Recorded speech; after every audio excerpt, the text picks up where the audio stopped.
Hello. Good morning.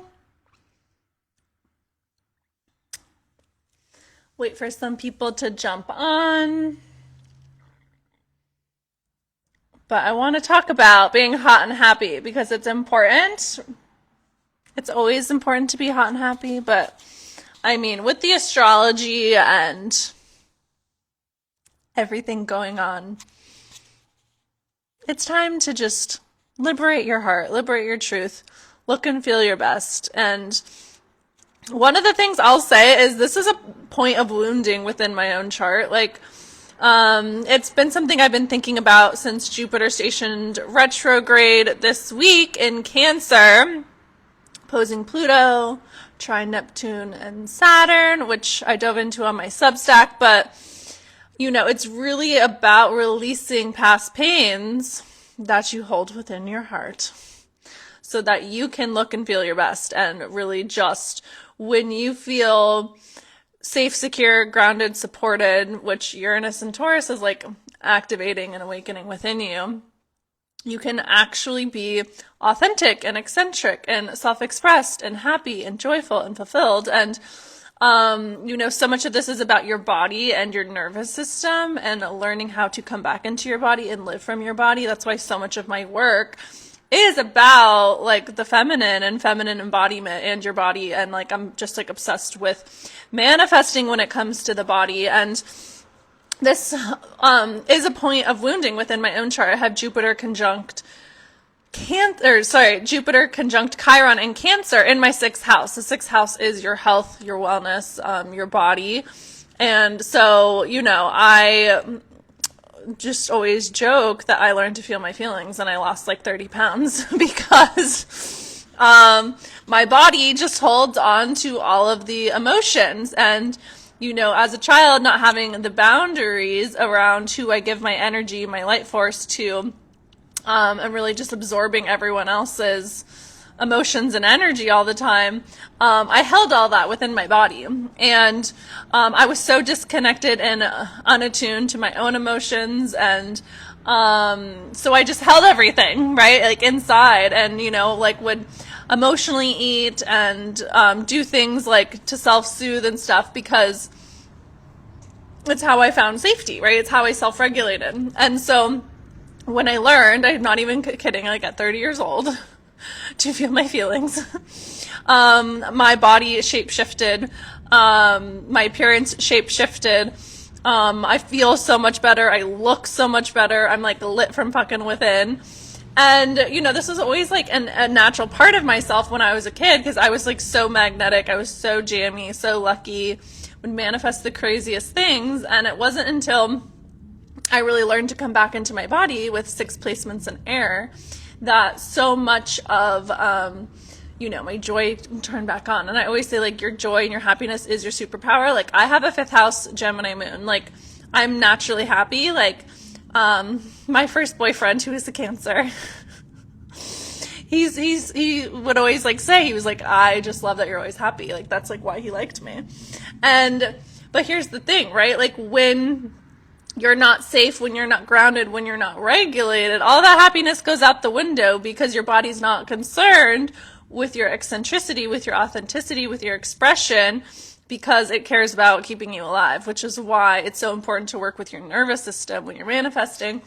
And, when you can understand and nurture your moon, Jupiter in Cancer, is ruled by the moon. Jupiter is exalted in Cancer because it has access to all of the emotions of the moon, right? All of the trials and the joys and the tribulations of all of the moon signs. So it's always kind of connected to all sorts of different expansion. Jupiter is a point of expansion in your chart.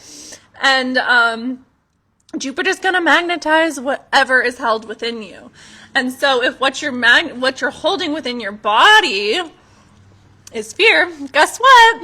Jupiter in Cancer is like, okay, well, we're just going to give you things to be fearful about, right? If you're holding shame within your body, we're going to create situations and scenarios for you to be shameful about. And so, I like dive into this deeper in my Substack with like graphics because I think graphics can really help illustrate the energies, but like all of these darker, deeper, denser emotions of fear, of apathy, of grief, of shame, they keep your vibrancy in your energy field clogged, and energy can then not spiral upwards, right, to your higher chakras, when your energy field and when your physical body is holding on to these emotions. And so when you can learn to feel your emotions, you naturally raise your frequency, you naturally raise your vibration. And then you also shape shift your body, because your body's no longer holding and storing those emotions, which causes disease, because what is disease? Your body is not in ease, it's in dis-ease, right? And so when you can learn to feel your emotions and your feelings and really regulate and calibrate your body to what you want, then your body is like thriving, right? You have optimal energy, you're happy, you literally like wake up happy, you wake up in joy, because you're not holding on to the sludge and the density in your body. And so it really requires bravery and trust to really lean into and feel these feelings. But it really is the thing that is going to liberate your magnetism, because your magnetism is here in your heart. And if your lower chakras are full of gunk, right, then it's like you actually can't live from your heart. It's actually not possible. Like, you can have moments and spurts of it, but it's like your natural frequency and vibration is just going to be lower because your body is holding on to that energy. And so when you can actually just release those emotions and the things that are dulling and dimming you down and keeping you stuck and keeping you clogged and just not feeling fucking good. Hello.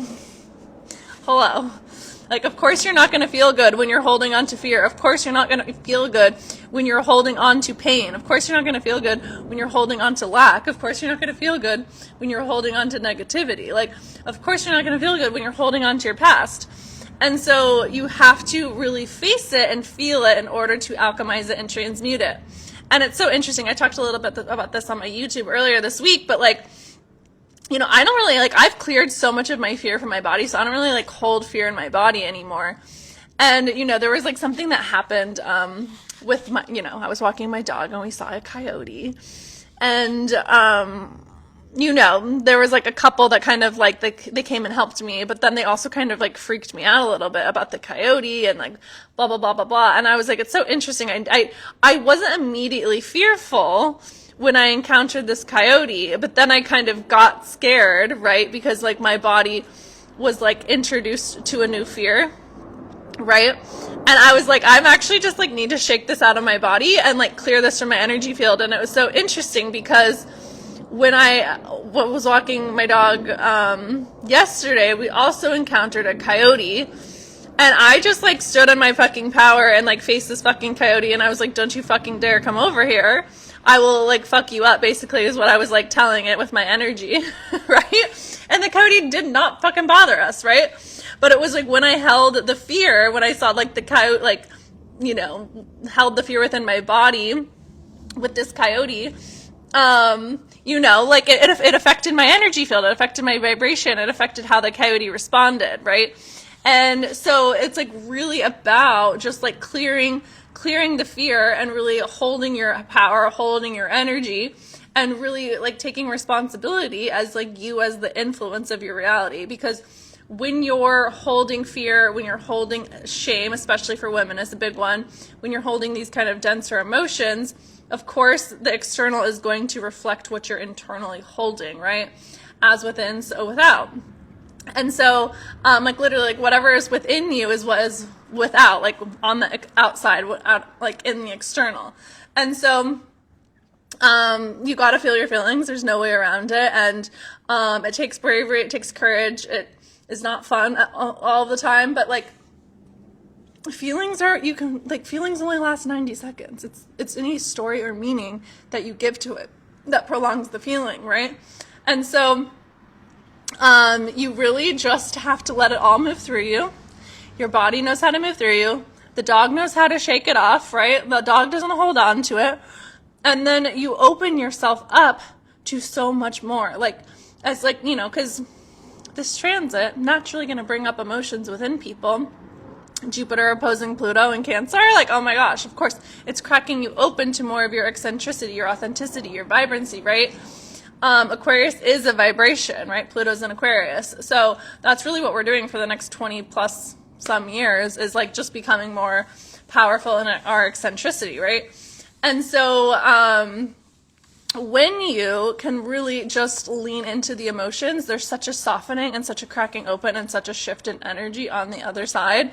And it's crazy. Like, as soon as like I will like feel an emotion or let myself process something, like immediately something comes in, or, you know, people can tell, right? Like, people can tell, like, I swear when I go like on my walks after I've had like a heart opening cry, like people are just like staring, right? They like stare at you because they're like, that woman's heart is open. They feel it, right? It's a frequency that is felt. And so really, when you open your heart and when you feel your feelings, it allows you to really become your like hottest, richest, happiest, most vibrant, most alive and aligned version of yourself. So look to your moon too for how to do this and really liberate those feminine parts of your chart. And if you want to learn how to do this so that you can be happier, you can skip down the street, you feel so good, really optimize your energy, connect to feeling good daily, your manifestations, your blessings find you, you're just like a happier manifesting machine. This is what we're doing inside of the 30-day glow up. You can DM me glow up to get inside, because, you know, by the end of the year, you're going to be hot, alive, aligned, thriving, full of life. So all my love, and open your heart, baby. Bye.